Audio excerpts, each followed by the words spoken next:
खोखले वादे नहीं करता, वो जो करता है उसका रिजल्ट सामने आएगा।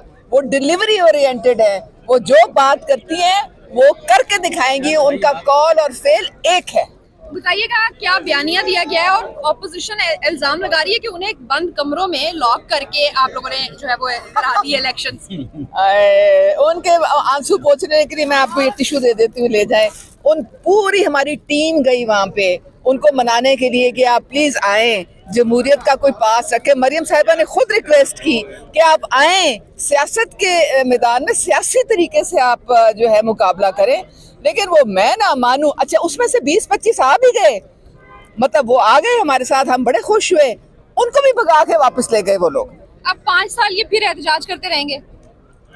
भाई अगर इन्होंने यही करना है तो फिर इनका अल्लाह ही हाफिज है, क्योंकि हमने तो, मरियम साहिबा ने तो काम करना है और वो उन्होंने डेडलाइंस दे दी हैं। वो उन्होंने बिल्कुल एक दिन नहीं इंतजार करना, यहाँ से सीधे वो अपने दफ्तर जाएंगी। कोई पुराना साथी होने के नाते कोई मशवरा ही दे दें खान साहब के लिए, पीटीआई वालों के लिए। ये रब्दा वास्ता है, उनसे सुधर जाओ। मैडम 45 और 47 फार्म के हिसाब से अभी केसेस पेंडिंग है इलेक्शन कमीशन में और आप लोगों ने वजीर आला भी बना दिया, इस पे क्या कहेंगी? नहीं तो वो तो देखिए आहिस्ता आहिस्ता होता रहेगा।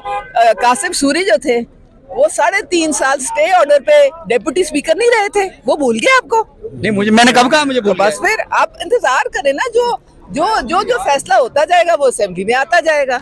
अच्छा, इमरान रियाज एंकर का कहना है कि मरियम नवाज के कहने पे उन्हें गिरफ्तार किया गया था, क्या कहेंगे इससे? वो बंदा जो है ना वो सुधरने वाला नहीं है। उसको तो मेरे ख्याल में मैं सच बोलूंगा, पैसे की लत लग गई है। पैसे की लत लग रही है, उसके डॉलर बनते हैं, वो मोनेटाइज होता है, वो इसलिए ये कहानियां करता है। नहीं, अगर वो बोलते हैं तो बोलने पे पाबंदी तो नहीं होनी चाहिए, मेरे ख्याल से सहाफत आजाद है। लेकिन बोल के आप लोगों में नफरतें फैलाएं, बोल के आप इदारों पे हमले करें, आप चीफ जस्टिस पे हमले करें, ये रियासत चूड़ियां पहन के तो नहीं बैठी हुई।